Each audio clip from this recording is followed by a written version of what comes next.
দেখা যাচ্ছে যারা প্রেমের আলাপ ছাড়া কোনো আলাপ নাই, গার্লফ্রেন্ড বয়ফ্রেন্ডের কথা। আমার গার্লফ্রেন্ড যদি এসএসসি এক্সামিনেশনে ফেল করে ইমিডিয়েটলি তাকে একটা মেসেজ ড্রপ করো। যারা আজকে সকালবেলায় তোমরা খেলা দেখেছো, ব্রাজিল কিংবা আর্জেন্টিনা যেই দলকেই সাপোর্ট করো না কেন, সকলের উদ্দেশ্যেই আমি একটা মেসেজ ড্রপ করতে চাই। আমি বলি কি যে এমন কথা বলে শুধু মেসেজ ড্রপ করার কথা, ওকে থানায় ড্রপ করেন অথবা ওকে পাবনা পাগলা গারদে ড্রপ করেন। একটা রেফারেন্স নাই, একটা আয়াত নাই, কোরআনের কোনো দলিল নাই, পুরোটাই খালি ড্রপ আর ড্রপ, পুরোটাই ড্রপ আর ড্রপ। আরে আপনি সিনেমার একটা কথা বললেন, তুফান মুভিতে সাকিব খানকে জিজ্ঞাসা করা হয়েছিল তুই কি চাস, উত্তরে সে বলেছিল পুরো দেশ। এই যে এই ধরনের অনেক বিষয়গুলো তারা বিভিন্নভাবে বিভিন্ন উপায়ে দর্শকদের সামনে, মানুষের সামনে, জাতির সামনে পেশ করছে। আমি এই ছেলেটাকে যেই মেসেজ ড্রপ বলেন, আপনিও চিনেন আমরাও চিনি, একে আলেমই মনে করি না। আর যখন আপনি ধর্মীয় লেবাস পরে আবেদ আলীর মতো, যখন আপনি টুপি পরে পাঞ্জাবি পরে দাড়ি রেখে আপনি যখন এই ধরনের কোনো কাজ, কোনো কর্মকাণ্ড করবেন, তখন মানুষ মনে করবে এটাই ইসলাম। আর আপনাদেরকেও বলি, কোথায় থাকে, এর কি বাপ মা নাই, এর কি আত্মীয় স্বজন কেউ নাই, এর কি ওস্তাদ কেউ নাই, কোন এলাকায় সে থাকে, তাকে হয় শাসন করেন। আমি সাধারণত কারো নাম নিয়ে কোনো কোথাও বলতে চাই না, যদিও তিনি নাম উল্লেখ করেছিলেন, আমি তার নামটা উচ্চারণ করে তাকে আরও ভাইরাল করতে চাই না। আমি যে বিষয়টা আপনাদের কাছে বলতে চাচ্ছি, আপনারা আমাদের লেকচার শোনেন, ওয়াজ শোনেন, আলোচনা শোনেন। কখনো কখনো আমরা স্টুডিও ভিত্তিক ইনডোর কিছু আলোচনা করি বাসায়, আর সওয়াল জবাব করি, কখনো টেলিভিশনে প্রোগ্রাম করি, কখনো জুমার খুতবা দিই। আলেমদের কাজটা কি? আলেমদের কাজ হচ্ছে আল উলামা ওয়ারাসাতুল আম্বিয়া, যে আলেমরা হচ্ছে নবীদের ওয়ারিস, তাই না? নবীরা যে কাজ করেছে, আলেমরা সেই কাজটা জাতির সামনে, মানুষের সামনে স্বচ্ছভাবে কোরআন এবং সুন্নাহর আলোকে তুলে ধরবে। এটাই হচ্ছে বাস্তব কথা। এখন বর্তমানে এই সোশ্যাল মাধ্যম বা এই যুগে ফেসবুক, ইন্টারনেটে যারা আপনারা সম্পৃক্ত আছেন, আপনারা দেখেছেন যে আলহামদুলিল্লাহ এদেশে অনেক ইসলামিক স্কলার যাদের আলোচনার মাধ্যমে অনেকে অমুসলিম থেকে মুসলিম হয়েছে, অনেকে বেনামাজি থেকে নামাজি হয়েছে, অনেকে মুখলেস দায়ী হয়েছে, অনেকে তাকওয়াবান হয়েছে।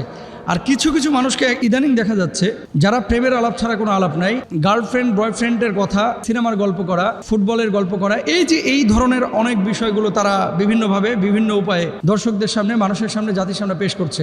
আল্লাহর নামে হলফ করে বলছে, আমি 3 বার বলতেছি, আল্লাহর কসম, আল্লাহর কসম, আল্লাহর কসম, আজকে ওমরের জামানা যদি থাকতো, তাহলে হয়তোবা যে অপরাধী এইভাবে ইসলামকে কটাক্ষ করছে, হাসির পাত্র বানাচ্ছে, তাকে হয়তোবা ওমর রাদিয়াল্লাহু তাআলা আনহু কড়া শাসনের মুখোমুখি করে হয় জেলখানায় পুরে দিতেন অথবা তাকে কতল করে ফেলতেন। এরকম যারা ইসলামকে তামাশার পাত্র বানায়, যারা এই কথাগুলো বলতেছে, কখনো ব্রাজিলের কথা বলতেছে, আর্জেন্টিনার কথা বলতেছে, যারা আজকে সকালবেলায় তোমরা খেলা দেখেছো, আবার বলতেছে যে গার্লফ্রেন্ডকে মেসেজ ড্রপ করার কথা। আমি বলি কি যে এমন কথা বলে শুধু মেসেজ ড্রপ করার কথা, ওকে থানায় ড্রপ করেন অথবা ওকে পাবনা পাগলা গারদে ড্রপ করেন। একটা রেফারেন্স নাই, একটা আয়াত নাই, কোরআনের কোনো দলিল নাই, পুরোটাই খালি ড্রপ আর ড্রপ, পুরোটাই ড্রপ আর ড্রপ। জায়েজ আছে এই সমস্ত বিষয়? আরে আপনি সিনেমার একটা কথা বললেন যে অমুক সিনেমা এই ঈদে মুক্তি পেয়েছে, আপনি যখন এই সিনেমার নেগেটিভ 4-5টা বিষয় বলবেন, অনেক শ্রোতা আছে এটা ক্লিক করে দেখতে চাইবে যে আসলে হুজুর এটা বলেছে, একটু খুলে দেখি না কি আছে আসলে, তার মানে আপনি উৎসাহিত করেছেন। আমি বলি রাসূল আকরাম সাল্লাল্লাহু আলাইহি ওয়াসাল্লাম এই সমস্ত আলেমদেরকে, দায়ীদেরকে, যারা এমন কাজ করেছেন, তাদেরকে কি বলেছেন একটু দেখেন। এরা দাজ্জালের চাইতেও মারাত্মক। জোরে সরে বলেন নাউযুবিল্লাহ।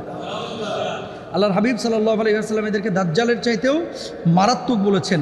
দেখেন রাসূল আকরাম সাল্লাল্লাহু আলাইহি ওয়াসাল্লাম বলেছেন, এমন কিছু রয়েছে যেটির ব্যাপারে আমি আমার উম্মতের জন্য দাজ্জালের অপেক্ষাও বেশি ভয় পাই। নবীজি বলছেন যে পরবর্তীতে এমন কিছু মানুষ আসবে যে মানুষগুলো দাজ্জালের চাইতে মারাত্মক হবে।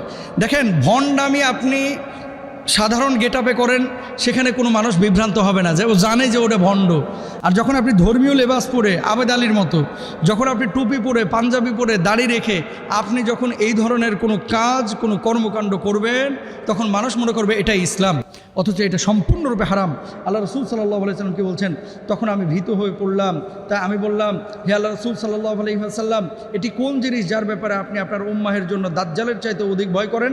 আল্লাহর হাবিব সাল্লাল্লাহু আলাইহি ওয়াসাল্লাম বললেন, পথভ্রষ্ট আলিমগণ।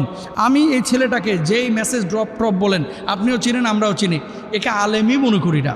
যদি আলেম হতো, তার তাফসির থাকতো, আলেম হতো, ইসলাহের অনেক কথা থাকে,